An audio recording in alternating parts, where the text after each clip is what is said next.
नए चक्र के आधार से व्यवहार नयों के संदर्भ में प्रश्नोत्तरों की अपनी यहाँ चर्चा चल रही थी। कल तक जो विषय चला है उसमें किसी को कुछ पूछना हो तो पूछ लीजिए। पेज नंबर 146 से आगे बढ़ेंगे अपन। बहुत सुंदर यहाँ चर्चा बतलाई जाए। हाँ बोलो भाई।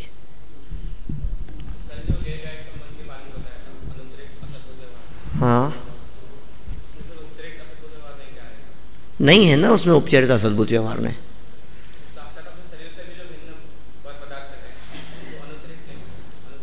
भाई ये विशेष बात है, ये ठीक है ना।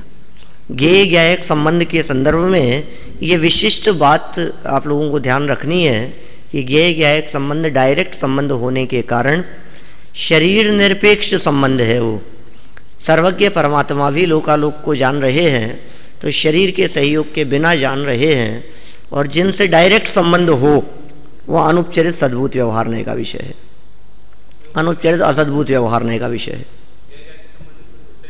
ज्ञेय ज्ञायक संबंध में उपचरित नहीं लगेगा।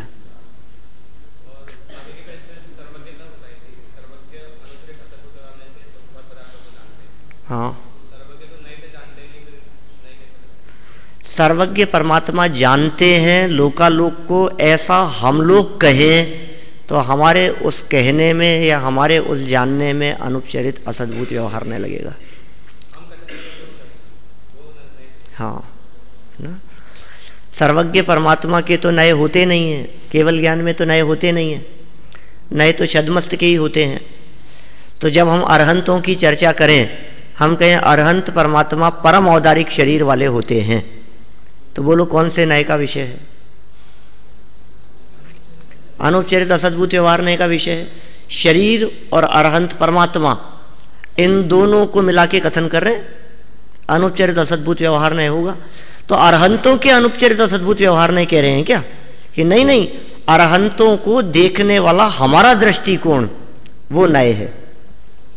अरहंत परमात्मा को किस अपेक्षा से देखा गया, ये तो हमारी दृष्टि है, ये नए है। बोलो नितिन क्या बात?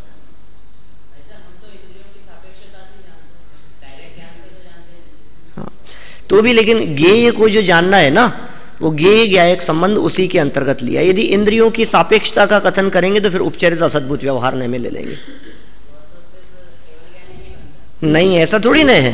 जैसे समझो आप, ये तो इंद्रियों से ज्ञान होने के संदर्भ में तो आपको न्याय शास्त्र पढ़ने चाहिए क्या? तो इंद्रियों से ज्ञान मान रहे हो, कुछ अन्य मतावलंबी ज्ञेयों से ज्ञान मानते हैं, कुछ प्रकाश को ज्ञान का कारण मानते हैं। तुम ऐसा ही समझ रहे हो, इंद्रियों से ज्ञान तो होता नहीं है। यहां बैठे बैठे भी बिना इंद्रियों के भी यदि तुम्हारे को कुछ बात ज्ञान में ख्याल में आती है, छद्मस्त के भी, तो वो जो ज्ञान का ज्ञेय बना है वो कौन से नए का विषय होगा? डायरेक्ट ज्ञान है। यदि तुम आंखों के सहयोग से किसी पदार्थ को देखने की बात कर रहे हो तो फिर उपचरित असद्भुत व्यवहारने का विषय कहो, ठीक है ना। लेकिन जहां ज्ञेय ज्ञायक संबंध की बात कहोगे तो ज्ञेय को जानने वाला जो ज्ञायक है, ज्ञेय पदार्थ और ज्ञायक, ज्ञेय और ज्ञायक के बीच में किसी अन्य के सहयोग की जरूरत नहीं है। ज्ञेय ज्ञायक संबंध तो अनुपचरित का ही विषय होगा। हाँ बोलिए। स्वप्न में? हाँ बिल्कुल, स्वप्न में भी दिखती है। इस तरह की बहुत सारी बातें हो सकती है। बोलो भाई जिनेश।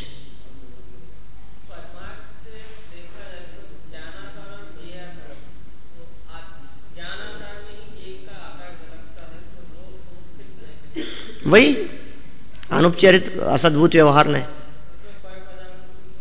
वो तो ज्ञेय ज्ञायक संबंध लिया ना अपन ने। अब ज्ञान ज्ञान की पर्याय कोई जान रहा है तो सद्भुत की सीमा में चला जाएगा। ज्ञान ने ज्ञान की पर्याय कोई जाना। इस तरह के नयों की चर्चा अपन ने की है, पिछले वर्ष तुमने तो पढ़ी है। 47 नयों में 6 नए थे इस तरह के, जो सर्वगत नय, असर्वगत नय, शून्य नय, अशून्य नय, ज्ञान ज्ञेय अद्वैत नय और ज्ञान ज्ञेय द्वैत नय। इनके माध्यम से बहुत विस्तार से चर्चा की थी अपन ने। ज्ञान में ज्ञेयकृत अशुद्धता नहीं है, इसको भी उसी में लो, अनुपचरित असद्भूत में ही, क्योंकि ज्ञेय से संबंध जोड़ने की बात कर रहे हो ना। ज्ञान में ज्ञेयकृत, तो जिन ज्ञेयकृत अशुद्धता नहीं है वे ज्ञेय तो परज्ञेय ही है। स्वज्ञेय तो को जाने तो अनुपचरित सद्भूत लगाओ, ठीक है। और यदि उसमें अपूर्णता देखोगे आप, जैसे छद्मस्त की अपेक्षा से बात करोगे, तो उपचरित सद्भूत भी लगा सकते हो। अल्प विकसित अविकारी पर्यायों को विषय करने वाला है ना हर्षित।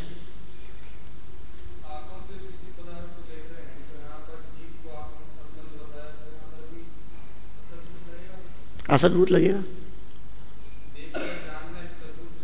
नहीं नहीं, आंखों से पर पदार्थों के साथ में संबंध लगाया ना, असद्भूत ही होगा।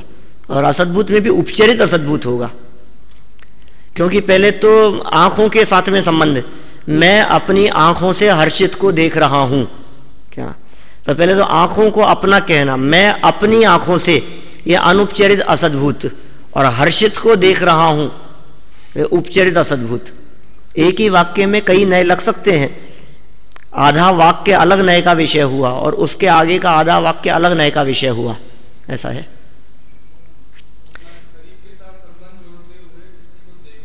हाँ बिल्कुल, ये तुम लोग बोलते हो ना, तो ये रिकॉर्डिंग में तुम लोगों की आवाज़ नहीं जाती।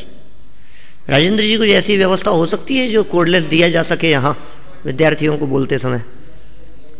हाँ, तो यहीं रखो, आगे क्लास में यहीं रखना। अभी तो इतने सब ने पूछ लिया, सब निशंक हो गए, अब क्या प्रयोजन? और कुछ बोलिए, और किसी को कोई शंका? चलें आगे। ज्ञेय ज्ञायक का विशेष पॉइंट है, बस ये ध्यान रखना है आपको। सद्भूत और असद्भूत व्यवहार नियमों के संदर्भ में जो अपन ने शॉर्ट में बातें की थी, उसमें ज्ञेय ज्ञायक संबंध को अनुपचरित असद्भूत व्यवहार नय का विषय बनाया गया है। ये बात विशेष ध्यान रखने योग्य है। सर्वज्ञ परमात्मा लोकालोक को जानते हैं। वास्तव में ज्ञेय ज्ञायक के संदर्भ में प्रश्न ही सर्वज्ञ भगवान के बारे में उठता है। जो नियम सार की 159वीं गाथा में जो चर्चा की है, उसमें उन्होंने केवली भगवान को लोकालोक को जानना वो व्यवहार से कहा है। अब प्रश्न ये खड़ा होता है कि कौन सा व्यवहार होगा? सद्भूत तो हो नहीं सकता, क्योंकि लोकालोक की बात कर रहे हैं, तो असद्भूत होगा। अब असद्भूत में भी कोई ये कह सकता है कि लोकालोक तो पर है, इसलिए उपचरित असद्भूत हो। अब उसको यदि आप पृथक पर देख रहे हैं तो उसको आप उपचरित असद्भूत भी कह सकते हैं, पृथक पर की दृष्टि से देखेंगे तो। किंतु यहां अपने सामने जो उपलब्ध है प्रमाण, दादा ने जिसमें गर्भित किया है, वो डायरेक्ट जानने की अपेक्षा से अनुपचरित असद्भूत में गर्भित किया है। ये विषय आएगा थोड़ा बहुत आगे, अभी 1-2 दिन में ही ये विषय थोड़ा बहुत और आगे आने वाला है। अभी कल तक हमने जो बात की है, सद्भूत व्यवहारने की उपयोगिता और असद्भूत व्यवहारने की उपयोगिता, उसके बारे में यदि कुछ पूछना हो तो बोलिए। चलिए आगे बढ़ते हैं अपन। पेज नंबर 146 पर देखिए।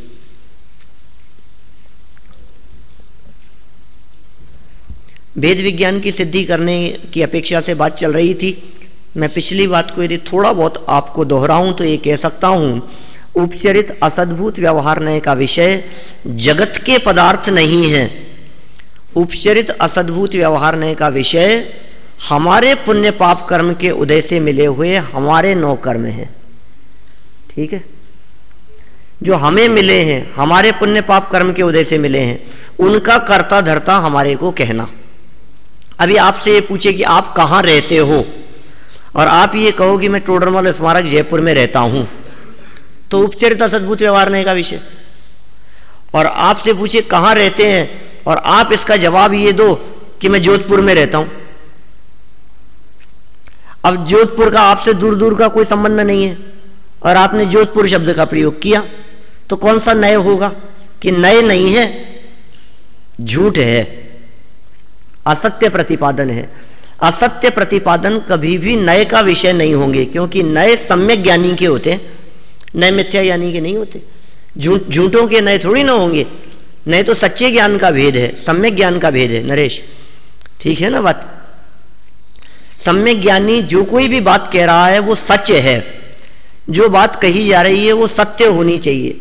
आप जयपुर में रहते हैं और जोधपुर बोल रहे हैं तो आपको झूठ बोलने का पाप लगेगा, और मैं जयपुर में रहता हूं ये बात कहेंगे तो झूठ बोलने का पाप नहीं लगेगा।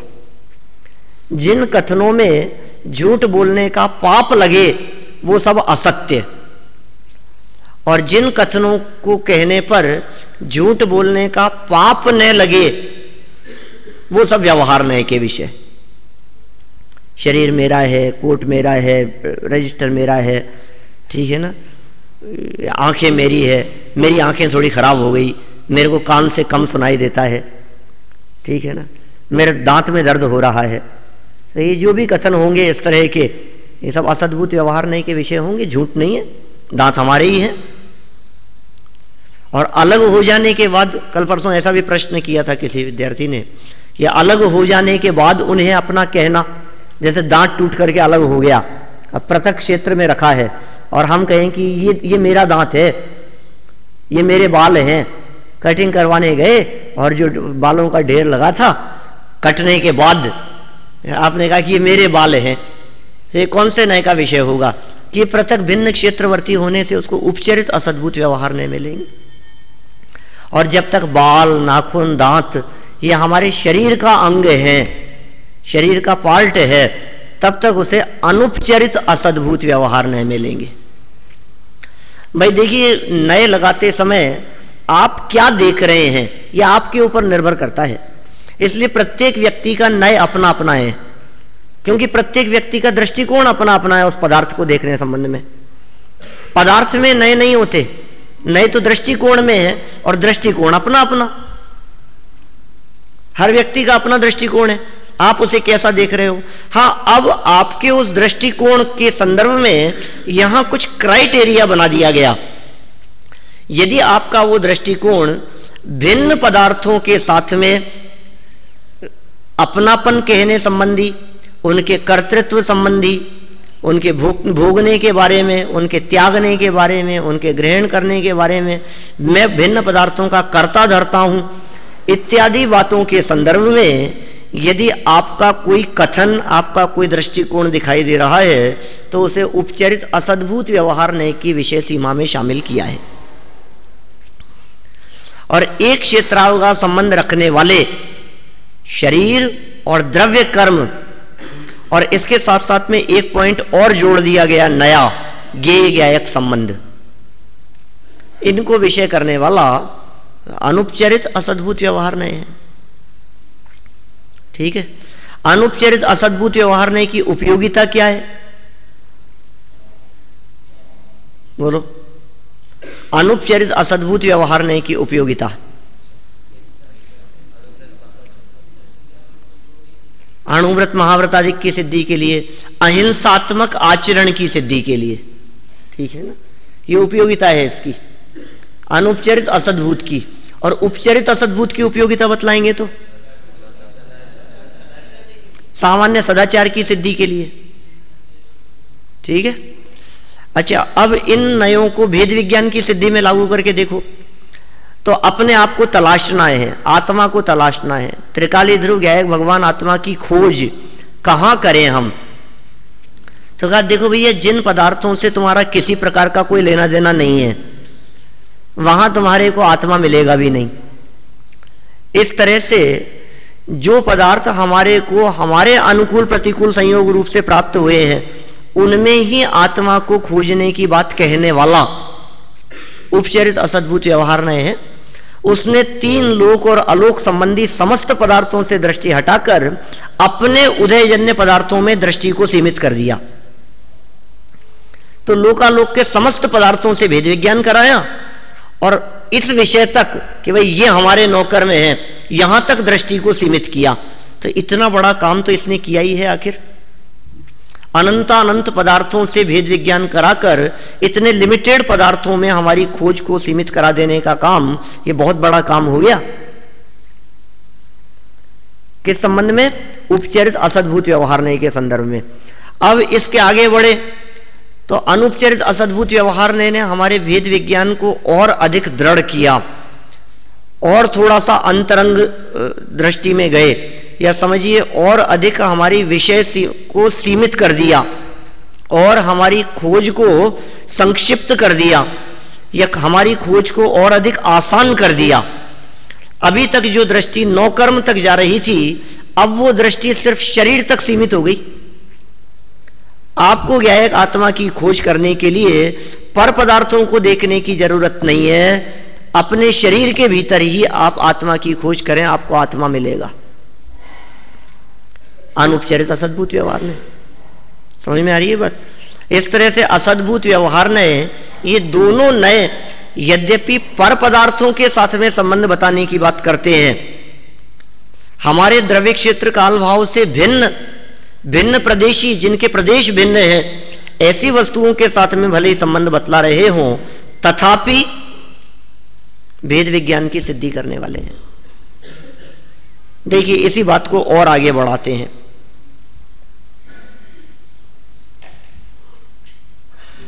पेज नंबर 146 पर सेकंड पैराग्राफ,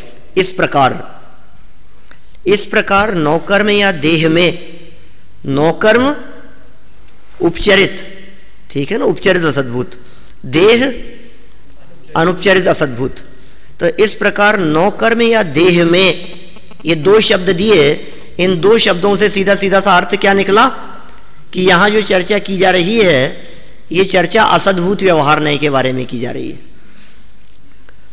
तो नौकर्म या देह में आत्मा की सत्ता बताने वाला यह नय भेद विज्ञान का साधक ही है, बाधक नहीं, आत्मखोजियों के लिए उपयोगी ही है, निरर्थक नहीं।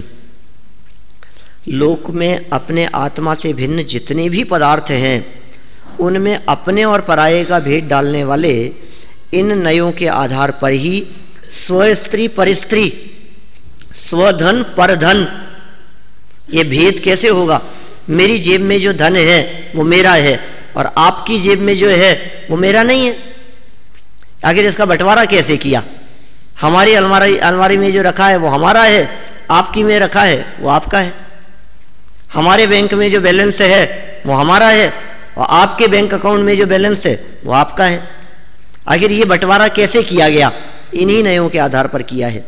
स्वग्रह परग्रह, स्वजाति परजाति, स्वदेश परदेश एवं स्वदेह परदेह आदि के भेद पड़ते हैं। यदि इन नयों की सत्यता से सर्वथा इनकार किया जाएगा तो फिर पर पदार्थों में इस प्रकार के भेद डालना संभव नहीं होगा। इस प्रकार के भेद डाले बिना सदाचार दुराचार एवं द्रव्य हिंसा को परिभाषित करना संभव न होगा। कौन सदाचारी है, कौन दुराचारी है, कैसे कहेंगे हम?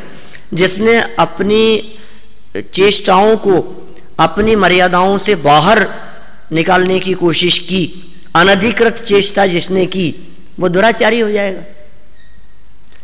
जिसने अन्य जगत के जीवों के शरीर और आत्मा, इन दोनों को पृथक पृथक करने में जो कुछ भी योगदान दिया, निमित्त बना, वो सब द्रव्य हिंसा कहलाई।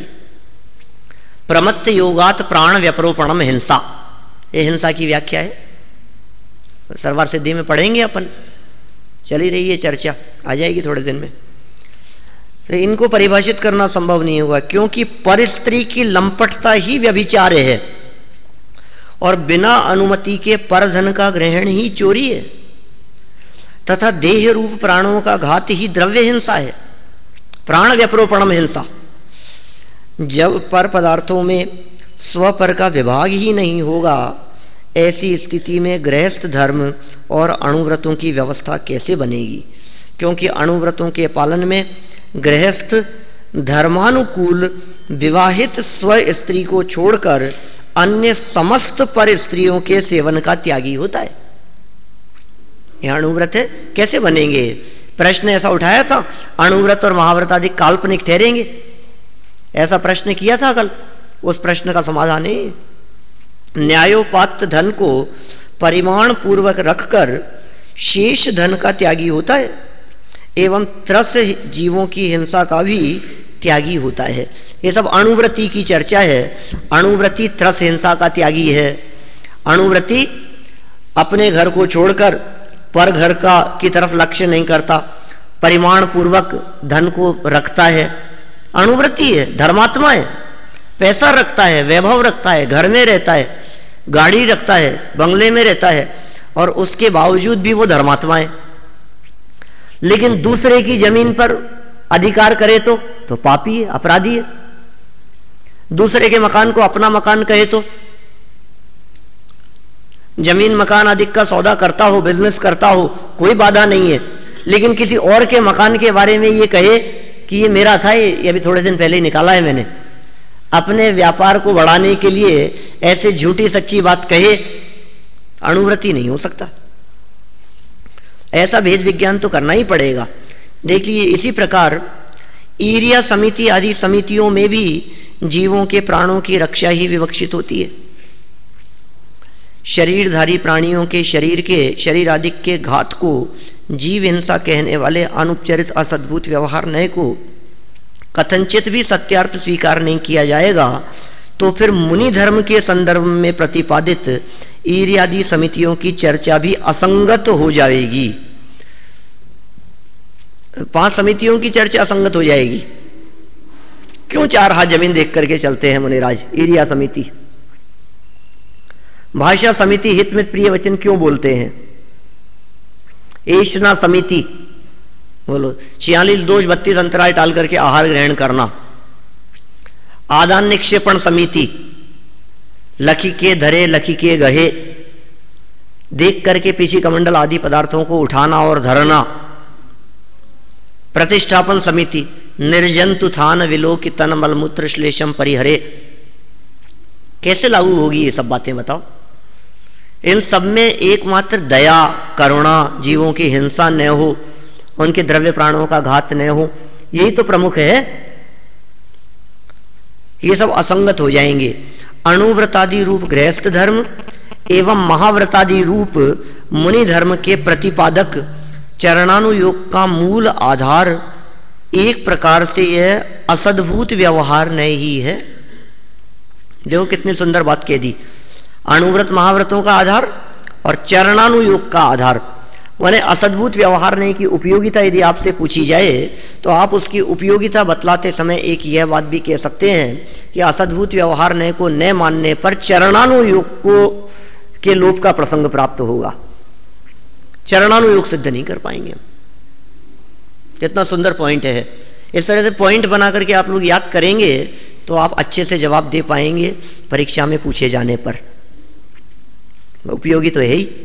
4 अनुयोगों में से एक अनुयोग चला जाएगा। ये 4 पाए हैं जनवाणी रूपी महल के खड़े होने के लिए। प्रथमानुयोग, करणानुयोग, चरणानुयोग और द्रव्यानुयोग, ये 4 पाए हैं।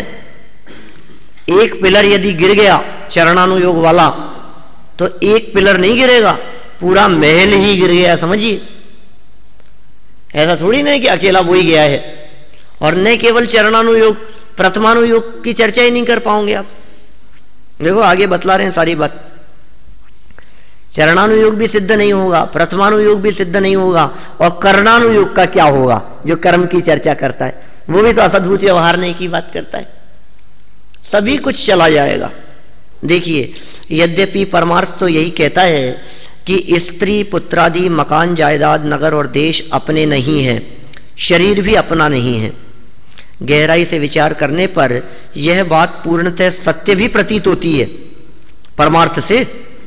तथापि प्रथमानुयोग के शास्त्रों में, अब यहां प्रथमानुयोग की बात आ गई, तीर्थंकरों के भी स्त्री पुत्रादि मकान जायदाद एवं नगर देशादि बताए गए हैं। चक्रवर्तियों को 6 खंड की विभूति का स्वामी जनागम में बताया गया है। अब बोलो, अब इनको आप कौन से नए का विषय बतलाओगे? असद्भुत व्यवहार ने नहीं हो तो ये सारी बातें झूठी हो जाएगी, सब बातें काल्पनिक हो जाएगी।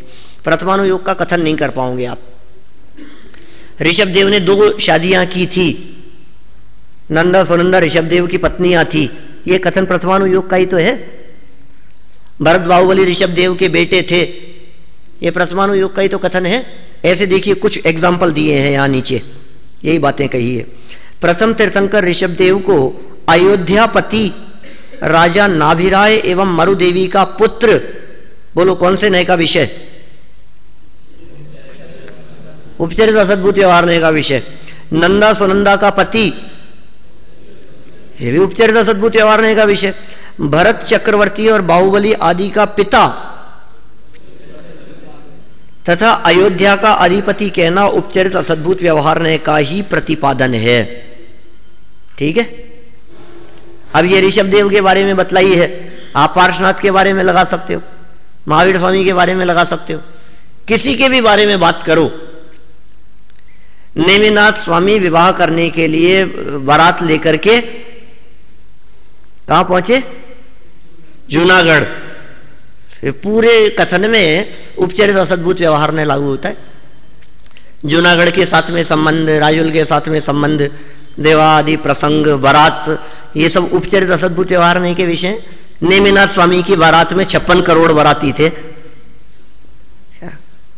आधा हिंदुस्तान है। कैसा होगा वो? कितने पुरानी बात है पता है आपको? नेमिनाथ स्वामी कितने पहले हुए हैं?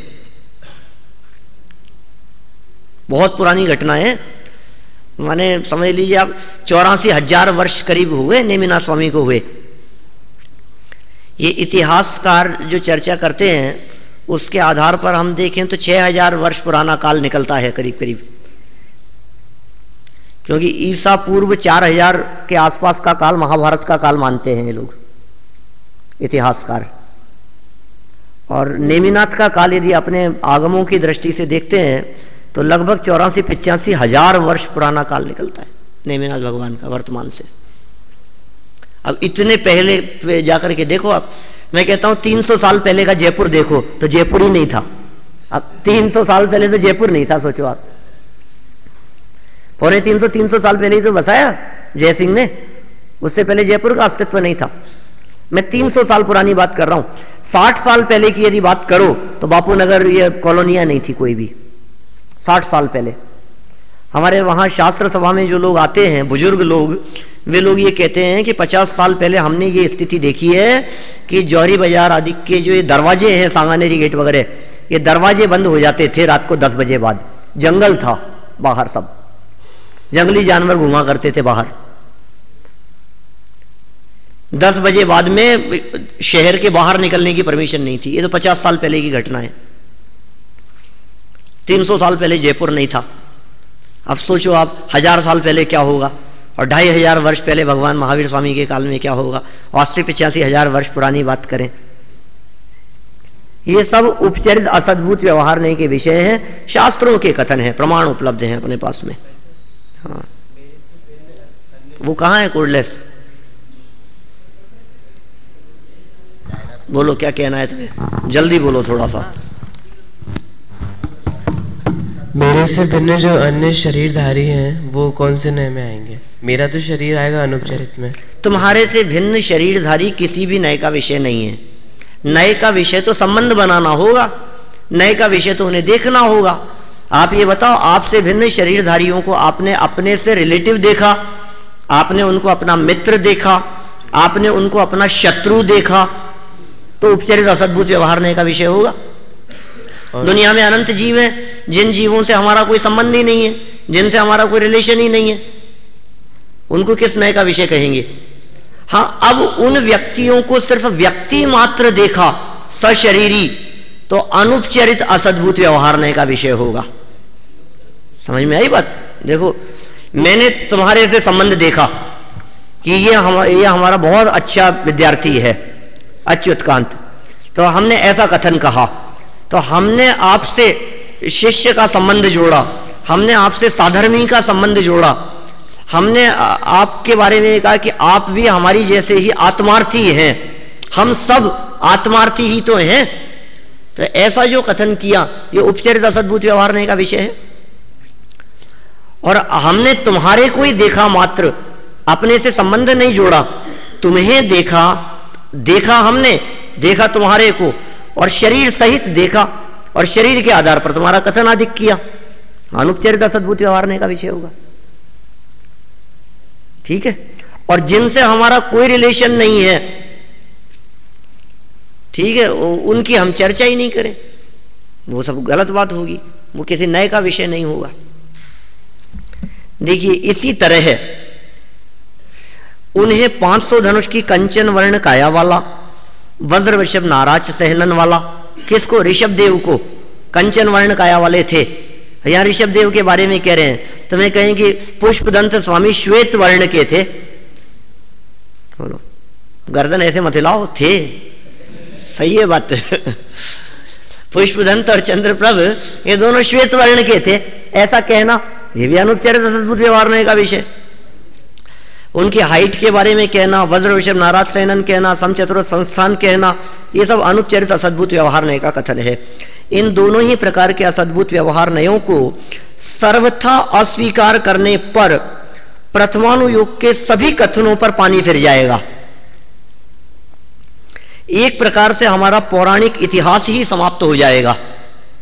इसी प्रकार संयोग और संयोगी भावों का कथन करने वाले करणानुयोग के संदर्भ में भी समझना चाहिए, क्योंकि संयोग और संयोगी भावों का कर्ता धर्ता हर्ता ये भगवान आत्मा व्यवहार नय से ही कहा जाता है।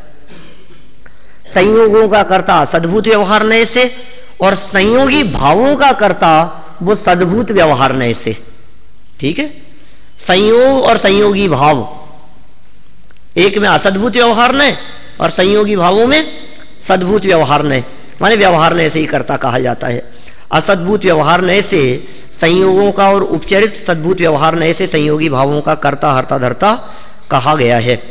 इस प्रकार इन नयों को सर्वथा अस्वीकार करने से समस्त जनवाणी के व्याघात का प्रसंग उपस्थित होगा। अणुव्रत महाव्रत काल्पनिक ठहरेंगे और समस्त लौकिक मर्यादाएं संकट में पड़ जाएंगी। अब ये किस प्रकार संकट में पड़ जाएंगी और किस तरह वे काल्पनिक होंगे, ऐसा प्रश्न उठा करके और बहुत सुंदर जवाब नीचे दिया है। कल अपन उसकी चर्चा आगे करेंगे। अभी की बात को विराम देते हैं।